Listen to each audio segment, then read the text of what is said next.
Buddhist Stories, The Story of Magha, Part 10 of 10, on Between Master and Disciples, given in English on September 13th, 2015, in France.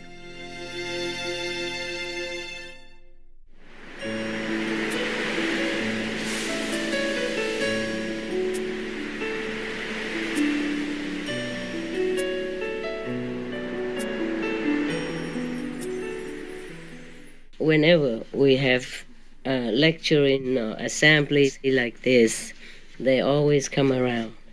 Yeah, they love very much. They love this kind of talk more than humans. They appreciate it more because they truly understand the power of the spoken words of the sutra and of whoever respectfully recite it. Yeah, not necessarily even a high master. They like it because it makes them feel elated, happy, and extends their merit so that they can live even longer in heaven. They can stay as a god longer.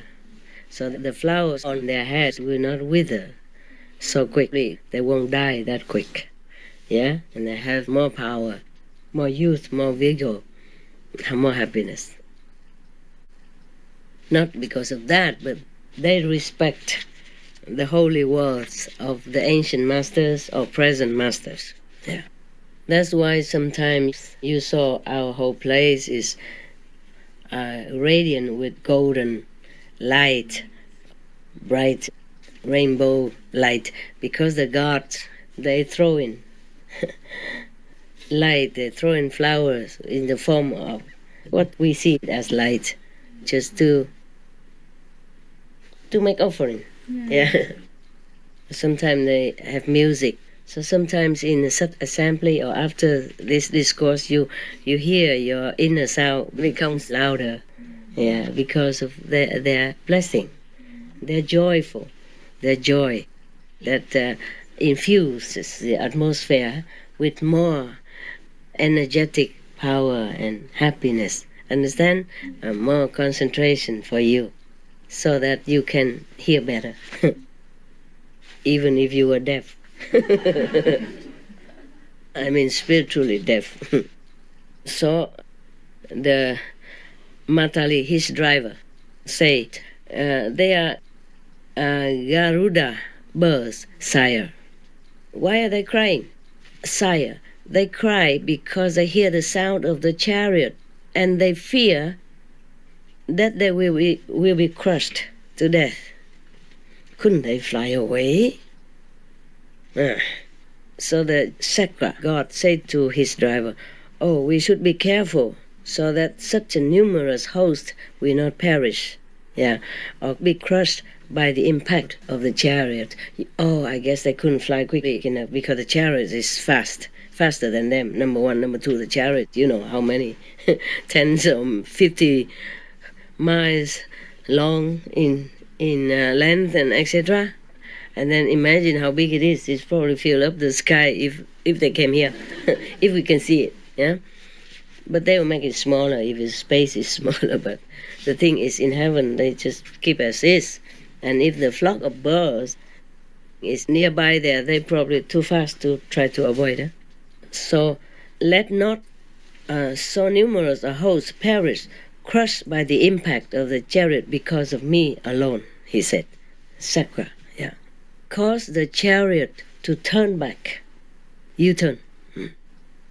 Thereupon, Matali gave the sign with the lash to the 1,000 singed horses, heavenly horses, and caused the chariot to turn back.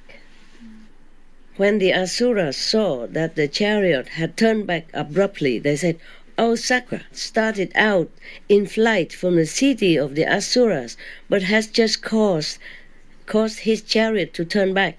Doubtless he has received reinforcements."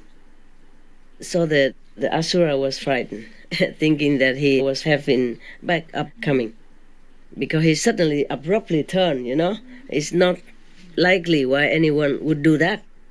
When he was fleeing from the enemies, why suddenly he abruptly turned back? So it shows that this Sakra god is very merciful. There are different kinds of Sakra gods. Yeah, they have the same merit. They might inherit the same throne, but they might not always have the same character or loving kindness like this one. So, for the sake of the birds in heaven, he abruptly turned his chariot like that, knowing that he will face the enemy, who is in hot pursuit at his heels. Understand? And because of that courage, selfless sacrifice, the Asura was certainly scared, because nobody would do that. In Asura's thinking, they only know fighting, grabbing, seizing, possessing, competing, but never know of this selfless sacrifice and love for others. So they thought, he must be having a reinforcement of power. Therefore, he turned back and, he's going to kill us or stuff like that, or beat us up. So they were very frightened, or turned back their tails and went back to their own house in the Asura's world. They went back, entered the city of the Asuras by the same road by which they had come out, and never more lifted up their heads, running so fast. Sakra bore the Asura maiden well born to the city of the gods and installed her there as the chief of 25 million celestial nymphs. Very high upright, huh? But only because she was his wife. There is a connection, and she had been good. She had really been good, trying hard to earn this place. And also because her husband was a big shot. Yeah, powerful, rich and powerful. One day Wellborn asked Sakra for a boon, means a wish fulfilled, saying, "Great king, in this world of the gods, I have neither mother, nor father, nor brother, nor sister."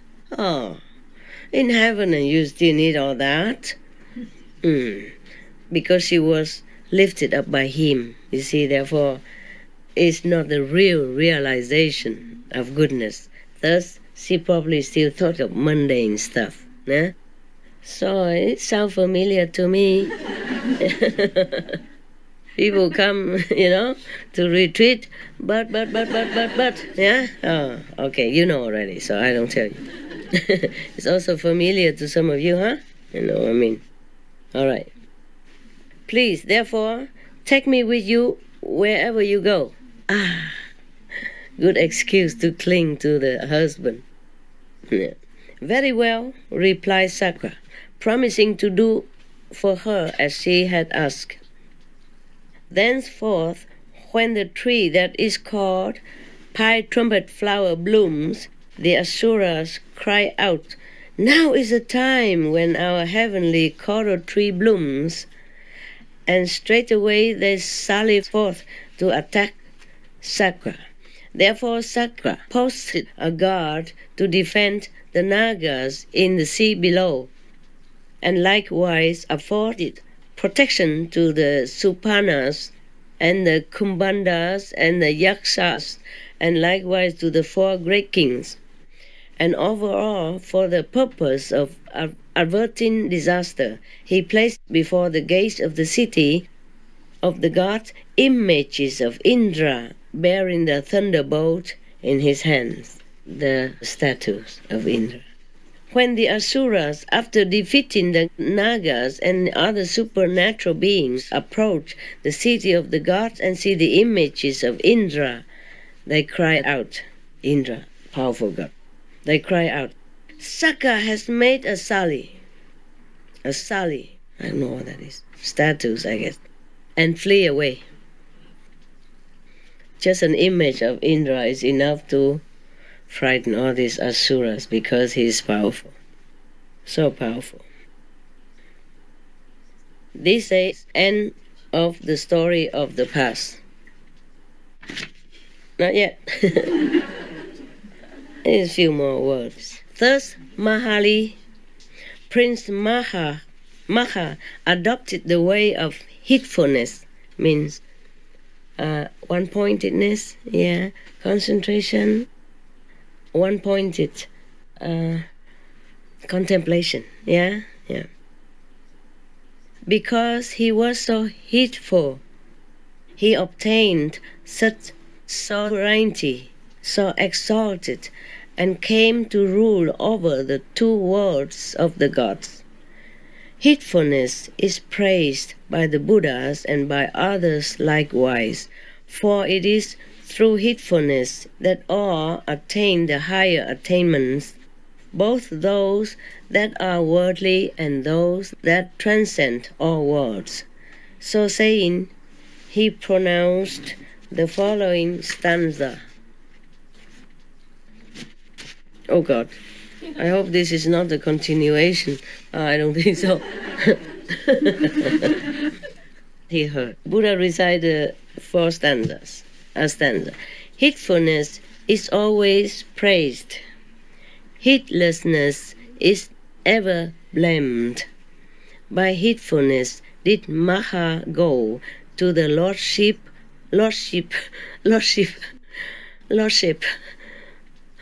of the gods. I almost read like lost sheep.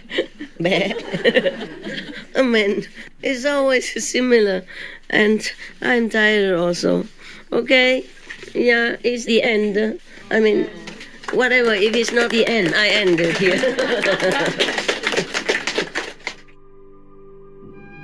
We should really thank the past masters, monks and nuns and scholars who have taken time to record the Buddha's teaching after the master's nirvana, and also for the past and present persons, lay or monks or nuns who have really dedicated themselves, sacrificed their time and precious health or under any difficult situation to translate this so that I can read it to you. We have to thank them.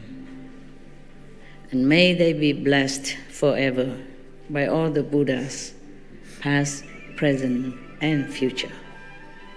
May their merit be immense. May they be liberated forever. Thank you. Okay. Very good. Yeah. Any questions? Any questions? About any questions? About anything? I mean, spiritual things? No, thank you. I know you don't have any. Thank you very much. I love that. No question is good question. Like no news is good news, right? Yes. Okay, I'm going, huh? I love you. We maybe meditate for a few minutes and then I go and eat the food. Otherwise, she feels sad. She's been spending early morning cooking for me. And if I don't eat. The other day you cooked for me early because I asked, remember? Because I didn't eat very well for a few days. So I thought if I eat hot food, because you told me, oh, Master, you don't know. If you eat hot food, it tastes better. You don't always leave and eat cold all day like this. So I thought, okay, maybe she's right. Today I asked her to cook and I will eat right away. And I was waiting for the attendant. And I was asking her, is the food ready yet? After 10 minutes I asked. She said, not yet. And I said, okay, never mind. Never mind.